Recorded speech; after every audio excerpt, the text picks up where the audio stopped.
guys doing today? It is time for Mustache You A Question, where I, as a retailer, get to hang out and talk with you guys about what it's like to be a retailer, especially this week. And Scout, sometimes James Hake, and sometimes Michael S., and sometimes Joey comes and hangs out and talks with us and talks about all of those kinds of cool things, what's going on behind the scenes for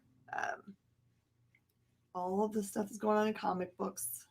All right, we hope it's super helpful for you guys, or at least entertaining. And it's hammer time, I guess, because I forgot to take that down from the other day. Because it's a big stop sign behind here. Yay. Everyone welcome Joey G. And we have Mr. Hake in the house. What? Yes. Hello. What's going on? I promise. I can't. What? I miss you in San Diego, Jen.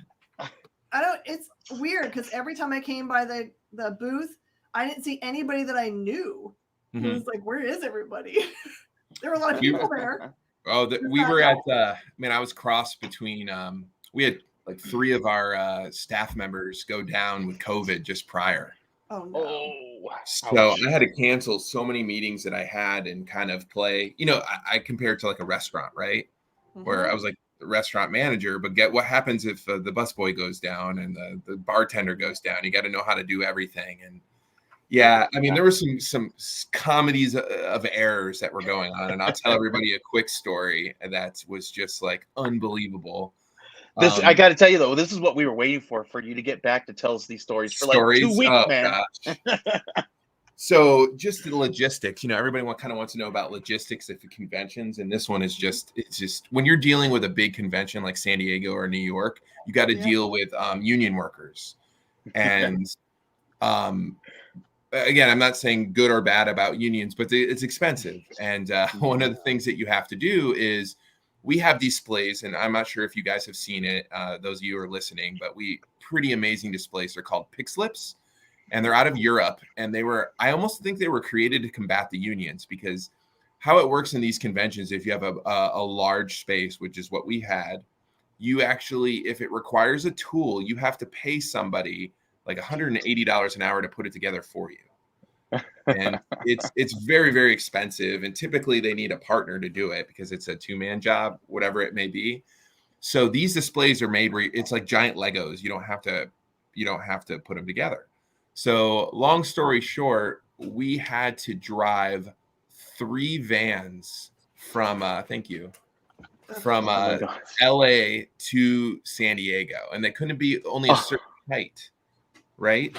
So I drove one of the vans. Benji is a guy who works for Thunder Armory Films. And then Jordan, we all drove those down 2.5 hours and then unloaded the vans, and we had to unload them one at a time. It was an absolute oh my gosh, craziness. And then we couldn't start unloading the stuff because we had to put the displays together first. And you can only, if you had more than 3 people doing it, then the union workers would come in and make you pay for it, or they would put it together. So it wasn't just a tool thing. It was a different rule. So anyways, it was just an absolute chaos. And we had 3 of the people go down with COVID. So it was like an all hands on deck, but we were working really close with Whatnot. They had a house off campus. It was about 1.5 miles off campus. Wow. And I was splitting time there because we did a lot of live shows. We had a lot of celebrities come in. Joel David Moore. Are you guys familiar with that actor? He was in Avatar. Yeah. He did a book. He co-wrote a book, Don't F with Karen, which was an so cool that we released. Where a lot of people didn't know when I said Avatar. They're like, oh, because there's so many stars in Avatar, right? This one seemed to catch everybody's eye. And Dodgeball. Don't forget Dodgeball. Yep. And then he was the evil villain in Grandma's Boy. I don't know if you guys saw Grandma's Boy. Yeah. He was like, I hate your face. Yes. So anyways, we had a lot of like live stuff, and Andy Serkis did a live feed at the Whatnot house. But we did these special boxes with Whatnot where Aaron Bartling, an incredible artist, did this cover, and there's like 12 different variations of that cover. There's a black and white, there's a glass, there's a chrome, there's a lenticular, there's a metal. Crazy. Yeah, and it's all different variant print runs. And what you did is almost like a pack of cards where you open up and you get 4 books and a comic tag. And they launched it at San Diego. Well, our wires got crossed. I thought they were going to come to the booth to pick up the boxes because we made 250 for the San Diego. And we had those 80-gallon trash bags, right, that we put 25 each in. So they were sitting there, and on Friday they give me a call. They're like, or shoot me a text, like, hey, we got some live shows scheduled. Can you bring the boxes by? And Jen, Joey, I'm not sure if you've ever been, or any of those listening have ever been to San Diego Comic-Con, but they block that full road in front, and it's a sea of people. Yep. So we're like, oh my gosh. They're like, yeah, can you get it over? And like I said, it's 1.5 miles away in the district. So I'm like, okay, I want to aim to please the customer, right? So we had some staff there. I'm like, all right, we got 7 garbage bags full of 25 of these things, and we got a hand truck dolly. So we're working on it, and I'm like, okay, we can do this. I just have to get to the Marriott next door where an Uber can pick us up. So we walk to the thing. We have the hand truck. I have like 2 guys holding up these garbage bags because you imagine they're not very sturdy. We get to like the point of the convention hall where there's like this carpeted area where you get out to the main entrance. First of all, they wouldn't allow us to take the 4-wheel cart on the carpet. Nope. So what we had to do is we had to have enough staff, one at a time, lift up the hand truck, walk it over to the outside, and then take each of the 7 boxes or 7 bags out there. Then we try to balance it through a sea of people. And you would think a very large thing, because one person had to hold it while the other one was pushing. You're kind of going downhill, right? Oh my gosh. All these people are coming this way. And you would think people would want to move, right? Because there's this large trash bags heading towards them. No, it was, they were oblivious. So then we get to a point where, okay, there's the Marriott. Well, the Marriott sits atop of a hill. Okay. Yeah. So we're looking at it. And by the way, I'm doing it. And Patrick Newman, who's our manager for Mosaic, volunteered to help me. And if you're listening, Patrick, thank you so much. So we get to this thing. It's like, okay, we can either take it down these like 10 steps. Oh, there's a handicap rail, like pathway. It's like, awesome. I'll do it. So I start going it. It was, I swear it was out of like some kind of sketch comedy. This, you know what I'm talking about? Yes. In the toilet. Yes, it does. And you're in this large cart that you can't control with all these bags. And there was probably 6 loop-de-loops, right? And of course, I'm running into these beautifully landscaped plants and I'm just laughing. And I'm just like, this is, I can't even make this stuff up. So then we look at the Marriott and it's like, okay, it's like a hill, like a half a hill that Marriott sits at the top, but there's a road below it. I was like, Patrick, I'm going to stay here with all this. He's like, I'm going to call the Uber, man. He's just laughing. He's like, I'll go meet them upstairs. We had to do an Uber XL. Well, imagine 100,000 people. The Uber's going to take a while. So it was an hour or 45-minute wait. Patrick runs up there and meets him. I see him coming down. He's out the window waving. I'm like, hey, we get out. The Uber driver opens up. He sees these 7 garbage bags. And 3 comic impression boxes, by the way, as well. I forgot to add those in. Those are full of comics that I was delivering to Comic Tom, who did a variant with us. I left those out, but those are on there too. The guy gets out. He opens up his like Suburban. He takes a look and he's like, I'm not taking you. We're like, what? He's like, nope. Closes the door. We're like, really? He's like, nope. I'll see you later. Skids off. Oh my gosh. I'm like, this can't be. Negative review. Yes. So we waited again. This time I did it. I did Lyft instead of Uber. And I called the guys like, hey, listen, you're going to see a whole bunch of trash bags. I promise it's not trash or dead bodies. It's boxes. Can you come pick us up? Well, 45 minutes later, he comes. We throw it in there. We're like, oh, awesome. And he's like, sorry, my air doesn't work. I'm like, okay, cool. Oh, that's no problem. We're in San Diego. It's beautiful out. And he's like, and my windows don't go down. And I'm like, I just look at Patrick. So we're in the car for 30 minutes. Can't breathe. I mean, kind of dead, where I open the door just so I can get some fresh air because we're dead stand traffic. Oh my But gosh. I managed to get it to Whatnot 10 minutes before their first show. That was a 3.5 hour escapade. That's awesome. Yeah. I feel like there's a That's documentary that could have been made out of just that. Oh, it could have. I mean, and I'll tell you that circular handicap ramp was just that was to me where it's like this is going to be a funny story. And of course the guy like slamming the thing and then leaving. Oh, Patrick left his phone in there. So all I remember seeing is Patrick's like in like dumbfounded, and you just see this guy's arm with the phone out the window. You don't see his face, you just see the arm, and Patrick grabs the phone and he skids off. Oh my gosh. That was my San Diego. Oh, fun. Just a little dose. Yeah. Oh man, that's fun. Yeah. Next time you guys are short, I'm always around to volunteer to Oh well, thank you. I think I made the mistake. I made the mistake of talking to somebody at Scout, and I was like, I think I'm gonna make it a thing for me and Ambrosia to try to make it out there next year. And I was like, nope. After hearing that story, probably not.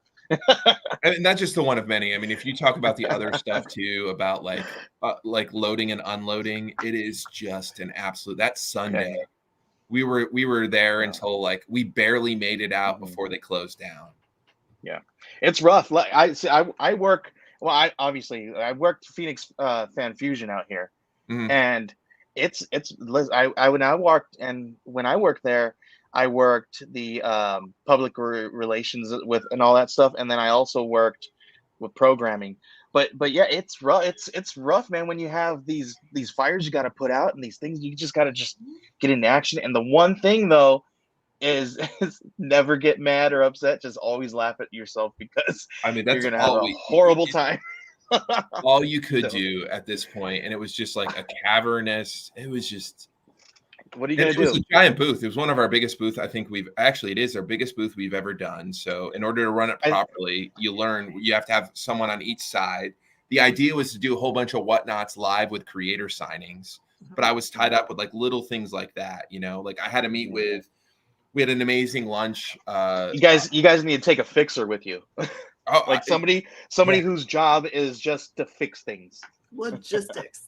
Oh, what was the other one that we did is before we had it, where do we have to get? It was at a Target. Oh, that's what it was. We needed another table, an 8-foot table. So I'm like, man, I'll just get it at Target and I'll Uber there. I was like, there's no sense of getting the van. By the way, the van parking for those 3 vans, $60 a day. Oh my gosh, that's a lot. Costs associated with conventions are just, you really have to weigh it. So I didn't want to, and by the way, it's only one entry, right, to go in and out. So I'm like, I'm going to save $60. I'm gonna Uber to the nearest Target. Guys, this was the worst Target I've ever seen in my entire life. When I say the worst Target, it was a Dollar General. Oh my gosh. Pretending to be a Target. Oh, no. And needless to say, they didn't have an 8-foot table. So I'm like, oh my God. And Richard was with me, Richard Rivera. Shout out to Richard if he's listening. And we were just looking, I was like, are you serious? So we had to find out, like, okay, where's another Target? Oh, of course, it's 30 minutes the other direction. Let's do it. So we're waiting for another Uber. We go there. That Target, which is the fanciest Target I've ever went to, they had a escalator for your shopping cart, let alone. Oh. Yeah. But guess what? Nice. No tables. Everyone else thought of this exact same excursion, I guess. Exactly. So here we are, 3 hours into our I'll grab them before I go to the convention. Just turned into a nightmare. So the little things that go on. Actually, that's one thing that I'm going to do. After talking to Comic Tom, who is an influencer, he does Mystery Mail Call, which is one of the biggest subscription boxes, not only in comics but in the world. Period. And he does a top 10 on YouTube. Again, it's such a fantastic guy, and become very, very close friends with him over the past few years. And he's just like a social media guru. And he's like, man, starting pretty much today, I'm going to take over the story on Scout Instagram. And it's just going to be like, I'm going to post throughout the day, like kind of what's going on in my life and what's going on from a comic publisher standpoint, and not publishing standpoint from this end. So it's going to almost be like my my video blog that's going to be on Facebook and on Instagram, because how I'm sure a lot of people would love to see. Like, I should have took pictures of that escalating, circular ramp and showed the garbage bags full of Eternus. And so I'm going to start documenting a lot of stuff.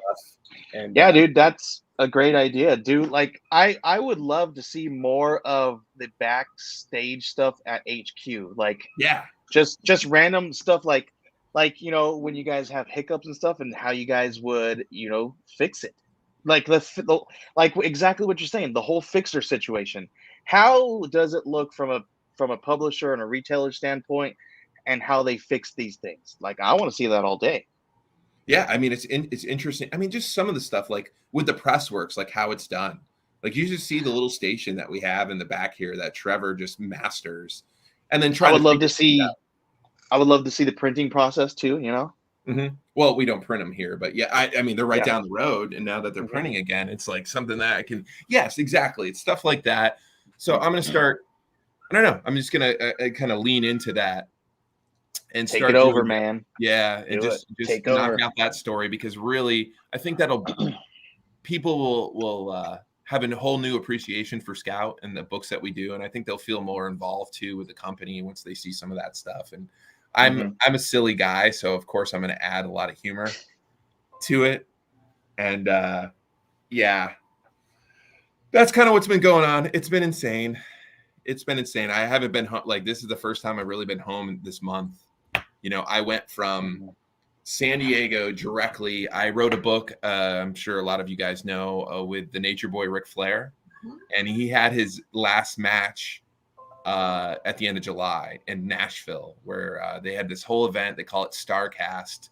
So I was a guest, and we were premiering a special convention cover for the first full issue, and I did it with Rafael Lorerio, who's the artist I used with the mall. So I flew directly there. Here's another story. So I spent just enough time in the West Coast to get acclimated with the timing. Okay. Yep. So I'll tell you my quick, and I apologize if anyone's bored about these stories, but I want to tell my friends, Jen and Joey. So little preference, heads up. So I hadn't gotten a haircut in like a month, right? So I was like, you know what? I'm staying at this hotel. There was a barber shop like a block away. And I'm like, you know what? I'm going to get a quick haircut, because I'm about to see the Nature Boy and being like, I get all touched up, I'm a little shaggy. So I call him up. It was like 6:30 Pacific time. And I'm like, hey, I see that you close at 7. Anyway, you can squeeze me in. He's like, oh yeah, we make our own hours, no problem. He's like, come by in 30 minutes. I got a spot. Ask for, Jermaine. I was like, okay, cool. So I waited 30 minutes. I walked over. I waited another 45 minutes. And I felt, the awkward situation where you see other barbers open up, but he told me, I asked for Jermaine, and he was like talking with another guy. And I was just waiting there for like 45 additional minutes. And I was like, I felt obligated because he told me his name, even though I didn't know him. So I ended up waiting. We're talking. Very, very nice guy. Mm-hmm. And I was like, hey, man, I just want a tiny, like half an inch off the top, and just touch me up on my sides. I was like, normally my hair's 3.5 inches or 3.5 inches. I was like, just cut off a half inch, so make it a 3. Well, he's a barber. He's not used to scissor cutting. He's used to like guards. So we're talking and, just finding out, just talking. And he took the guard, a number 3 guard, and just goes, oh my gosh. A number 3 guard isn't 3 inches, everybody. Oh my god. Yeah, he did it on one side, and I was too. Very nice guy, not a good haircut. And, I told him, I was like, dude, and he's like, oh, I'm sorry. And, it was awkward where it was like longer on this side, on the other side. So I'm like, whatever, gonna wear a hat. Wear a hat all the time anyways. So then I fly out the next morning, right? Bad haircut and all. My flight has to make I had to go through Dallas, from Burbank to Dallas to Nashville. Flight has to make an emergency landing in Midland. Which I thought maybe it was drivable, but no, it's like 5 hours from Dallas. No. Yeah. I was supposed to arrive at 5 hours from everywhere. Yeah. It's in the middle of nowhere, right? They made us. Oh my God. We landed in a regional airport, and we couldn't even dock up because the plane was too big. We had to walk in like 110-degree weather. So we're sitting there and we're waiting. And remember, I have a connector, and I have to be at the convention at 8 a.m. and set up and everything for the Starcast. Yep. Well, finally get back on the plane after a 4-hour thing. I'm like, there's no way I made my connection, because my connection was because of bad weather. I was lucking out. They were still there. You know, they hadn't left yet. Long story short, I ended up walking in my Nashville airport or my hotel at 4:30 in the morning. Oh my gosh. And I had to be up at 8 a.m. to set up, or I had to be there at 8 a.m. to set up and wow. Yeah.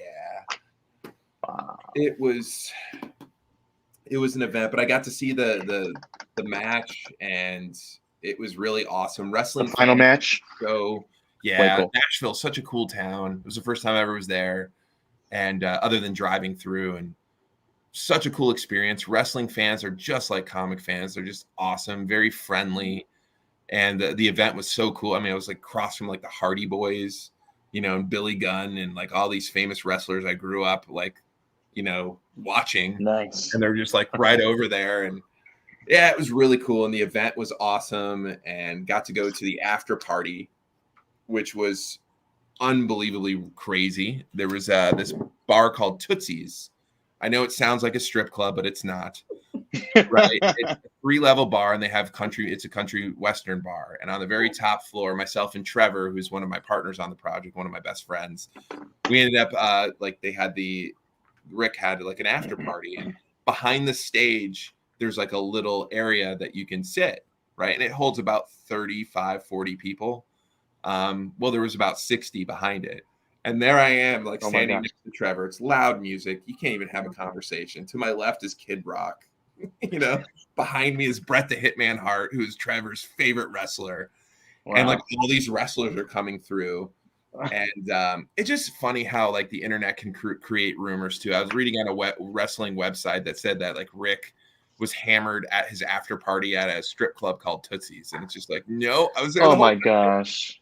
And he was not a man who was hammered. He was a man. He was it almost looked a little sad because, you know, he's built up for this last match, and you can see where he was just like, you know, thinking his thoughts, kind of like listening to the music, kind of staring off in his own world, just realizing that, you know, hey, it wasn't what it should have been, right?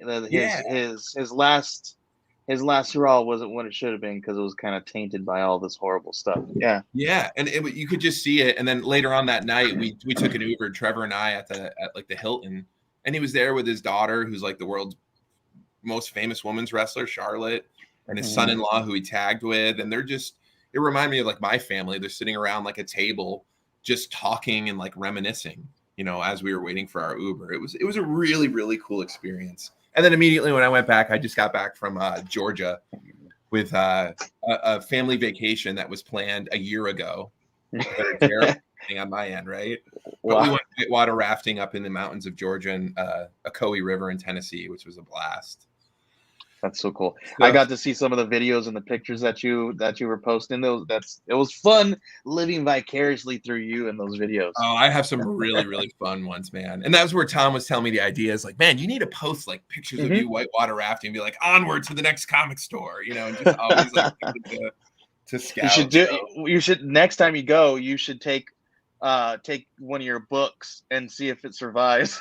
And just my gosh, just put a GoPro face and then the water and behind it, and that's a good promo right there, dude. It's so fun. For those of you who don't know, talking about your book, right? I don't want to interrupt you, but I don't know if you're going this direction, but your book, Third Wave, just last week was a final chapter in that first arc, right? What'd you think, man? Did you read it? I have not gotten that far yet. I have them all, and I want to know what you think of the twist. Have you, Jen? Actually, I think I did read it. I think you had me read it a while back, actually. I think I had you read the script, because that thing. I think you did. I think you sent me something you said, and you had me read it, and I can't remember now. It's been a while, but it feels familiar when I was looking through it. Jen, what'd you think? The twist, the twist and the twist. I mean, I knew it was getting real. I like the twist. That twist, I'm like, ooh, next chapter. Come on, bring it. Yeah, so the follow-up to it is going to be called Skyway. It takes place in 2005, and it follows basically the FBI agent, without like revealing too many spoilers. The guy who was the handler. It's more of a suspense horror. Yeah, believe it or not, it led to a horror book called Skyway, again, 2005, and it follows this investigator searching out a serial killer who has a thing with girl with green eyes, and he's linked it to houseboat communities. So without revealing anything, there's something's revealed in the book that relates to it. And for those of you who didn't catch, it also links it to another one of my books called The Mall. So I'll leave it at that. But I always love like Stephen King. And have you guys ever watched Fargo? Yes. Just the movie, not the show. The movie, not. Yeah. So I didn't know this until my brother-in-law, who's like, the second season of Fargo is the single best season of television I've ever seen. And I was like, are you serious? Like, that's a bold statement. By the way, he was right. He was right. It's incredible. So I always thought that the show, when it first came out, was basically like a reboot of Fargo, the movie. But it's not. It's like a Fargo universe, right? The show took place like in 94. Or not the show, but the movie. And then the show takes place, I think the first one was like 2004. And they're actually linked, and they have characters that are linked. And in season 1, they keep on referencing, like it follows a female highway patrolman, and her dad was a retired highway patrolman. He's a little bit of a bit character, but long story short, he keeps referencing, he's like, man, that reminds me of the Sioux Fall Massacre in 79. And that's what season 2 is about. All about, it follows the dad, right? And it's just all linked. So the reason why I'm telling you this story is like, I love that. And what I want to do as a writer is I want to link, even if it's loose, to link all my stories some way, somehow. So when I write, like, there are little, like, people who follow my writing, they'll catch little nuances, like, for example, Matt Hurley, who is the lead, one of the lead characters in Third Wave, his daughter is actually in Solar Flare. So you never see Matt Hurley, but his daughter is, he's referenced, and then his daughter is one of the characters in Solar Flare, and that it's in season 2. So I always like linking stuff. Stephen King does that like incredibly. The Man in Black, which is, Roland from The Stand, and he's in multiple, he's in The Gunslinger, all his different books, the Dark Tower series. But yeah, it's been kind of it's been an insane month. That's absolutely awesome. Insane. So I know you were sick. Did you get sick like right after San Diego, Jen? Me? Yeah. No, we're not related in any way. I just had a 24-hour bug that was annoying. It was just one of those, like, you get to stay on the couch for 24 hours and have no energy except for to watch TV, which sounds like great, but it doesn't feel that way. No. So, I don't know. I just had some kind of 24-hour bug that went around. My staff told me that it had gone around the store like the week before. Oh, really? I somehow missed. Yeah, I'm really surprised all that my traveling, I didn't get sick. I was like, wow. I thought for sure I'd get it from San Diego. I did too. I really thought I was going to get it before when I did Comic Palooza. It was our first big convention. And it was a non-mask convention. So I'm just like, well, I hope I don't get sick until after San Diego. I don't want to be sick yet. I'm still no. But I mean, James, you're always moving, man. So you're always out there. I'm out running the viruses. You're right. That's what I'm doing. Keep going. You're rolling around in it. Yeah, I learned I have another gear past exhaustion. I did learn that on my trip. Like I kept going. That one? Yeah, it was weird. I was like, man, I wonder how long this is going to last. Well, it lasted.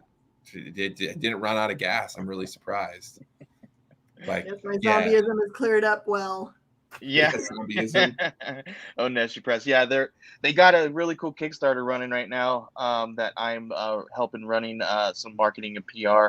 And we did a really cool thing where we zombified ourselves. So if you guys find me on social media, you'll see my my profile picture is zombified. It's pretty cool.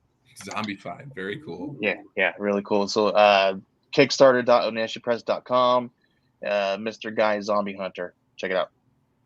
So speaking of, today's new comic day, and we had one of, I think I call it, it's like a Breaking Bad, I think, story, like quality wise. I mean, it's a different type of story, but it's the life and death of the brave Captain Suave. It is such an incredible story by Joe and Kelly. That's the Ash Can. Now the Ash Can, it's a little bit of a different. That's a separate story that will be in the trade paperback, but it's, you know, sometimes Ash Cans are just like quick previews of the first issue.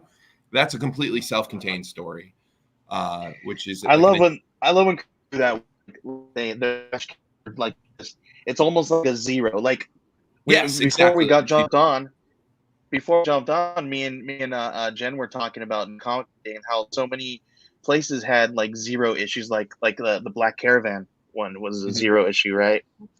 So very, very cool. I love it when they do that. Yeah, it's such a good. It's like a Don Quixote type of story. It follows, and the art style changes. Kelly is such an incredible artist. We have a whole bunch of variant covers for other Scout series that I commissioned Kelly to do, that we're going to be doing, you know, web store and whatnot launches with those. But he's such an incredible artist, and he does 2 different styles of art. So it follows this homeless man who basically thinks he's a superhero. He's kind of, you know, has dementia. And then he like takes on a sidekick who's like a drug addict, who's almost like his Robin. You can see that for those of you who are looking at the screen above. It is a 10 issue series, going to be in 2 different volumes. But this is such an epic, beautiful story. It's one of my favorites that we've ever done. And I highly. This is one of the ones that Andrea sent me like earlier. He's like, I'm editing this one. This is so gorgeous. You got to check it out. And obviously, it was in the assets that we were sent and all that stuff to work to while we were working on this stuff. And I was checking. I was like, oh my gosh, this is gorgeous and very. This is definitely one of the ones you guys are gonna want to watch. I'm reading because watch for this one because fantastic. And Jen actually had Kelly on yesterday, didn't you, Jen? Yeah. Oh, so you got to meet Kelly. He's so great, man. He is such a talent. And you guys did awesome. You like the books literally came yesterday morning, so I had them to read for a review, which is nice. Perfect. So even before I got to do the interview, and I basically hand sold them well enough on our pre-show that we sold out before today. So. Wonderful. Yeah, I think very cool. And just so you know, that, like, you know, as you guys know, I always tease it all the time that there's like multimedia. To say that this has multimedia interest would be an understatement. Like, there's a prominent father-son that we're trying to get them to sign for this to turn it into something else. But regardless, it is an amazing story, so cool. Amazing art. The fact that he does 2 different styles within is just, it's breathtaking. So I can't wait. This has been a long time coming. I'm very excited that this is being released. Triscale is another one that's issue number 3 drops. That is just a beautiful, beautiful, well done story. Fans of really anything James Tynion does is great. It's like Stranger Things-esque vibe to it, but it's such a great series. I believe there's 5 issues on the first volume, but issue 3 just hit, and that's been pretty big success for us. And coincidentally, the 2 of them that are just, I mean, they're just stellar books. I mean, the stuff that we have coming out through the pipeline is just breathtaking with some of the cool stuff. We have Forward next week. It's another Zach Kaplan book, which I love time travel stuff, but this is time travel that focuses on future time travel. So it goes, they have to travel to the future in order to get back to the past. And Zach's a hell of a talent. Multiple books. I've been a fan of his for years. He does Port of Earth. I believe he did that with Image. He did Lost City Explorers with Aftershock. I know he has a couple current books, man. It's kind of crazy. He has one with Scout, one with Vault, one with Dark Horse, and I believe one with Image, and they're all staggered. So pretty impressive. Zach was able to stagger all those releases with 4 different publishers. But Forever Forward, it's going to be great. Have you seen that cover? The cover A, Jen, by Jacob Phillips, who's Sean Phillips. Really like pastel. Yes, like it looks like Alex Ross painted it. It's unreal. And what a talent Jacob Phillips is, man. I love his dad, Brubaker and Phillips. Some of the best books ever. The Reckless. It reminds me of covers. You know those covers of what is it? Rain? Is that the right one? That reminds me a lot of those covers. Oh, Joe Hill's Rain, you're talking about? I know the ones, or is it Rain, or what is the I one don't where think it. the bar through their bodies? Rain. Yeah, Oh, Rain. is it Rain? Yeah, Okay. yeah, yeah. Yeah, And that's going to the be a big. covers look like that to me. So one thing that I learned at Whatnot, and just for those of you who are listening, I'm gonna be doing. We're calling it Backstage Pass, and this is something I want to talk to you off channel, Jen. That hopefully we can bring this to the experience too. But we're calling it Backstage Pass, and what I want to do is I just noticed from always trying to learn, right? Is when like for example the West Moon Chronicle, which Yeah, that one it's looks with good. FOC. I That had people ask about that. They thought it was releasing this week. They're like, "How do I get that book?" I was like, "Well, you'll have to wait." and you know what? There is an end in sight with the paper shortage. So right now we're jumping from printer to printer to try to get stuff printed, but it looks like things are the light is at the end of the tunnel. So part of the reason, Jen, to answering this, where you've gotten some releases later than others, is because if we didn't get it from Comic Impressions, which is right down the door, we don't get it early. We get it later. So it's harder for us to. It just becomes a logistic nightmare. And again, I'll start sharing those in my blog, how we have to deal with some stuff like that. This never can be easy. But It's hard when There you're we a go. fan of a book, right? It's one thing for have customers ask about it, like, "Hey, I need to have the thing. Why don't you have the thing?" And I'm like, "I don't know. I want the thing too because I need to read it." So yeah, and we it's want to give you the thing really yeah. bad too. It just they have to make it, and then they're like, "Well, we can make it, but we don't have any cover stock. We got all the gut paper in the world for the guts of it, but we don't have the cover stock." And then they get, "Hey, guess what? We got the cover stock, but we don't have any more guts left." It's like, really? Oh, fun. Yeah, that's just some of the day to day. But I'm calling it Backstage Pass. And one thing I learned, the West Moon Chronicle, we were selling some online. I did a quick jump on, live stream from the booth at San Diego one of the days. And we were selling that we did a metal cover version of the West Moon Chronicle and individually numbered to 100. And we were selling them. And then Frank came by. Frank Kim is the creator. And by the way, it was one of the winners of Script to Comic contest, where we took a very sought after, amazingly written pilot television show, and we turned it into a comic. So this was Frank's first entry into the comic, and a shout out to Andrea and Joe Picardo for helping Frank and helping curate it and to turn it into the absolute incredible story that it is. But when Frank started talking about the book, the bids just went through the roof because nothing better than to talk about the book. You know what I'm saying? Like have the creator and they can see the passion and they like the creator. And so that's where this Backstage Pass thing is coming from, is I'm going to do multiple shows a week where I'm just going to interview the creators.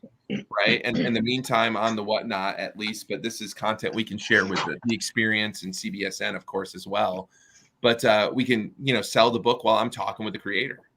You are like in my, like, you are getting into my portfolio here, man. You're like stealing my ideas, dude.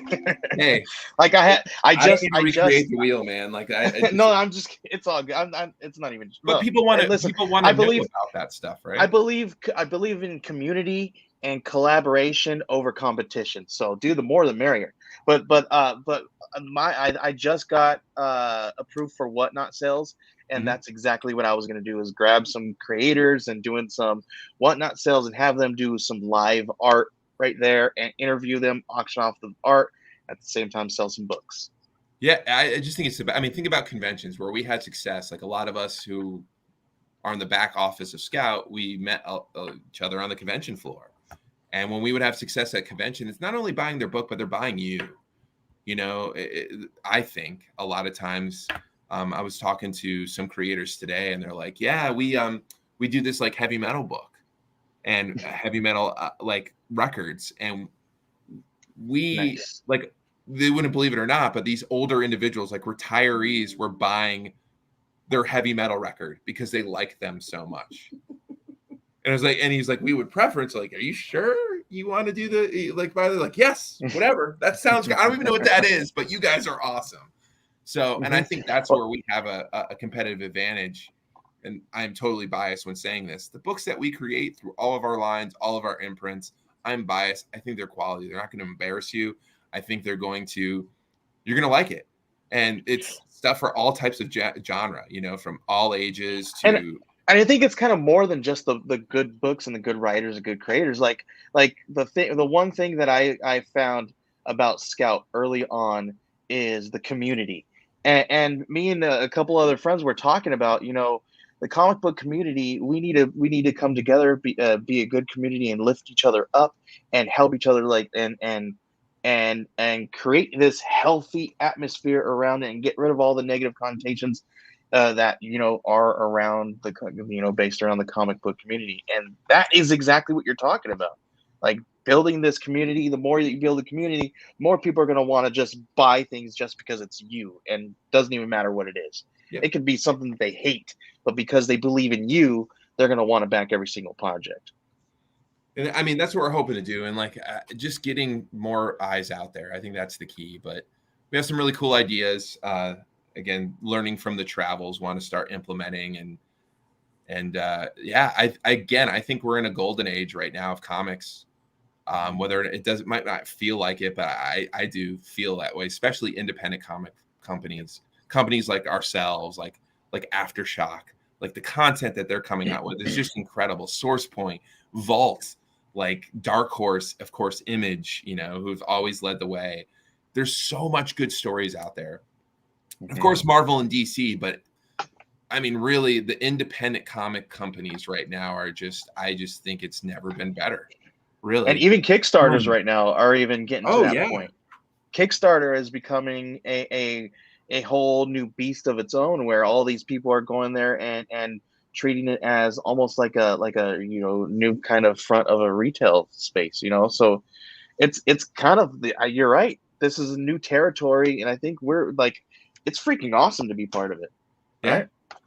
And that's you know, when it gets the stress of running a company, that's so real. I know my hair has gone gray here over the past year. I've look at this. You since the first time I met you, I've gotten a gray streak down the middle of the beard, dude. Oh, I bet you this time next year, man, that thing is you're gonna be salt and pepper. Probably, man. Yeah, I got it going here. I mean, I got the sides are just like super. I know. And what's bad is when your wife looks over, she's like, "Oh my gosh, you got so much gray going on." Luckily, my wife likes it. Knock on wood. Oh, they good. Totally love it. Yeah. And luckily, she's like, "Well, you know, will you dye your hair blonde?" I'm glad I never had that conversation. But again, so sorry. I mean, I'm gonna start being on a regular back regularly now until the next travel. But again, great to catch up with you both. Thank you all for listening. And again, this is we went a little long today, which is awesome. Well, we had a lot to say. We did. I could keep going. I got tons of different stuff. There's tons of stuff, man. Tons and tons of stuff. But yeah, until next week, again, thank you so much for listening to I Must Ask You a Question with Jen, James, and Joey.